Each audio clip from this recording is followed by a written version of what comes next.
اگه احساس میکنید همسرتون به شما بی‌توجهی میکنه و شما رو نادیده میگیره، این ویدیو برای شماست. گاهی وقتا پارتنر عاطفیمون یا همسرمون به ما خیلی بی‌توجهه. ما از صبح تا شب میدویم، تلاش میکنیم، میجنگیم، ولی اصلا انگار ما رو نمیبینه. یه احساس بی‌ارزشی کاراش و رفتاراش به ما میده. من میخوام تو این ویدیو در مورد احساس بی‌ارزشی و نادیده گرفته شدن صحبت کنم. سلام، من ناهید حاج مقصودی هستم و اینجا همراز روانشناسی. امروز میخوایم با هم دیگه راجع به احساس بی‌ارزشی صحبت بکنیم. وقتی که ما توی خونه‌ای داریم با یه شریک عاطفی، با همسرمون زندگی میکنیم و احساس کنیم که نادیده گرفته میشیم، حس بسیار ناخوشایندی هستش. یعنی شبیه اینکه یه مهمونی بدون دعوت رفته جایی و صاحب خونه داره باش محترمانه ولی بی‌محلی میکنه. خب حس خیلی بدی است. یعنی احساسات و هیجانات ناخوشایندی رو ما داریم تجربه میکنیم. من اگه بخوام این موضوع رو از نگاه روانشناسی علمی و با توجه به تجربه خودم توی محیط کار و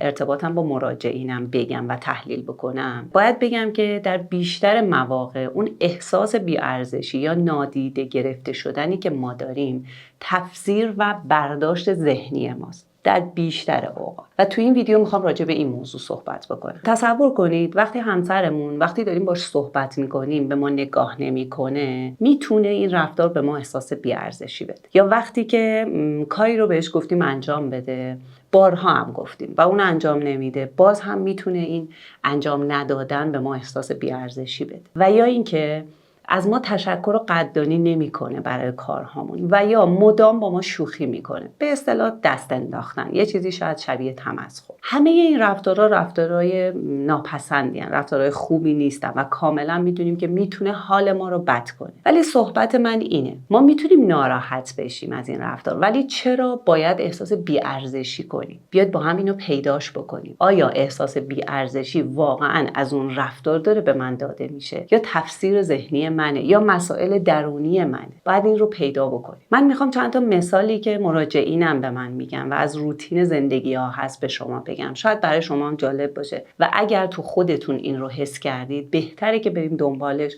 شاید با کمک یا مشاور پیداش بکنیم.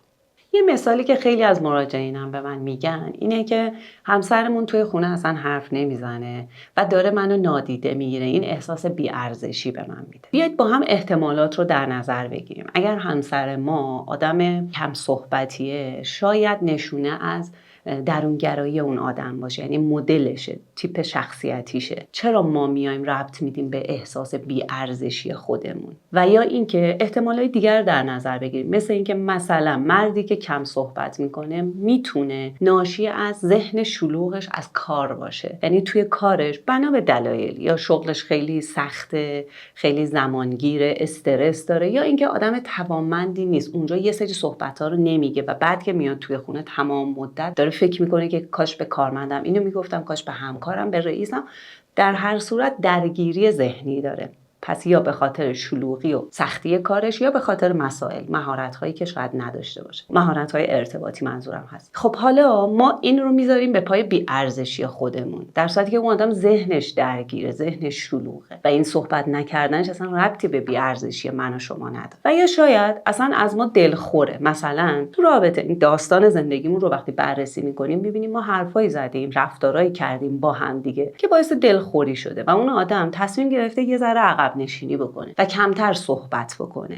فکر میکنه فضا اینطوری آرومتره و شاید هم واقعا آرومتر باشه به ظاهر. خب حالا چرا احساس بی‌ارزشی با ما داره میده این صحبت نکردنش؟ میتونیم حلش بکنیم، میتونیم با گفتگو پیداش بکنیم و حلش بکنیم و حالمون و مودمون انقدر خراب نشه. این رو ربط ندیم به نادیده گرفتن خودمون یا بی‌ارزشی. قبل از اینکه ادامه ویدیو رو بگم، یه مطلب کوتاهی میخوام بگم خدمتتون. اگه ویدیو رو دوست داشتید ممنون میشم که لایک کنید. ویدیویی که لایک بیشتری گرفته بشه به افراد بیشتری نشون داده میشه، شاید به درد اونا بخوره و اینطوری میتونید از کانال یوتیوب همراز هم حمایت کنید. ضمناً فعالیت حرفه‌ای و جدی‌تر ما در اینستاگرام شروع شده. خوشحال میشم که پیج ما رو دنبال کنید. یا مثال دیگه ای که مراجعین من میزنن اینه که مثلا یه رفتاری رو ما دوست داریم انجام بشه یا دوست داریم انجام نشه و بارها به همسرمون گفتیم. وقتی اون کار صورت نمیگیره، من احساس میکنم که من دیده نمیشم، من احساس میکنم که برای من ارزش قائل نیست. به نظر شما احتمال دیگه‌ای وجود نداره؟ مثلا مردها اساسا یه سری از رفتارهایی که برای ما خیلی مهمه برای اونا اصلا مهم نیست و به چشمشون نمیاد، ما ازشون میخوایم اونا رو انجام بدن. حالا یا خانم‌ها هم یه سری از رفتارها. چرا ما به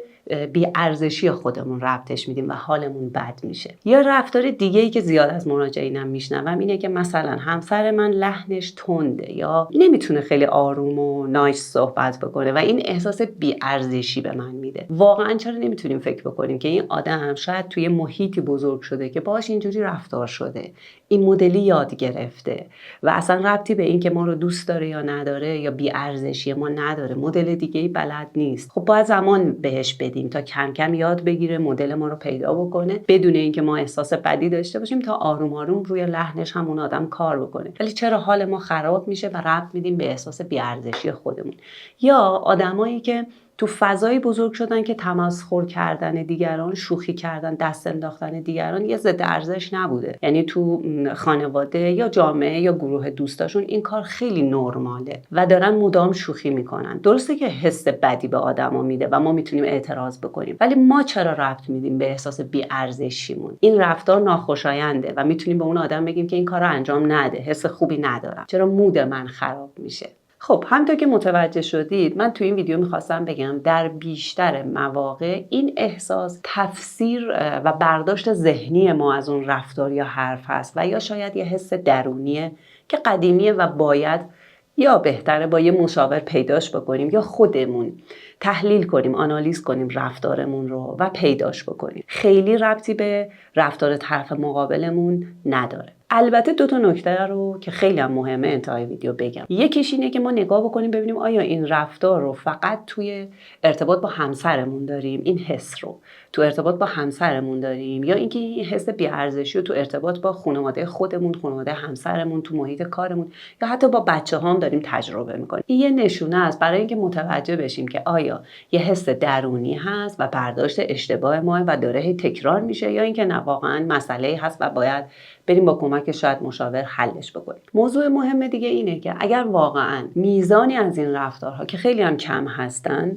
در بیشتر مواقع واقعا برای نادیده گرفتن و بی‌ارزشی ما داره صورت میگیره، باید پیداش بکنیم، یا با گفتگو با همسرمون یا با یک مشاور تحلیل بکنیم، داستان و قصه زندگیمون رو از ابتدا بررسی بکنیم و ببینیم که چرا به اینجا رسیدیم، چرا طرف مقابل ما اینقدر اذیت شده که داره این احساس رو در ما ایجاد میکنه، و یا گروه خیلی کمی از این موارد در اختلال شخصیت ها قرار میگیره. یعنی شاید ما هیچ سهمی نداریم و فقط همسرمون مثلا یه آدم خودشیفته است، یه نگاه بالا به پایین داره یا هر چیز دیگه. پس باید تحلیل کرد و این رو پیدا کرد. بهبود روابط زناشویی و داشتن یک رابطه بدون تنش و دغدغه آرزوی همه ما زن و شوهرها هستش. ویدیویی که داره بهتون پیشنهاد میشه رو حتما ببینید. من در مورد اینکه چطور میتونیم یه رابطه خوب و سالم و کم تنشی داشته باشیم اونجا صحبت کردم و چند تا راهکار بسیار علمی و کاربردی گفتم که حتما به شما کمک میکنه. سپاسگزارم که همراه من بودین. خدا نگهدار.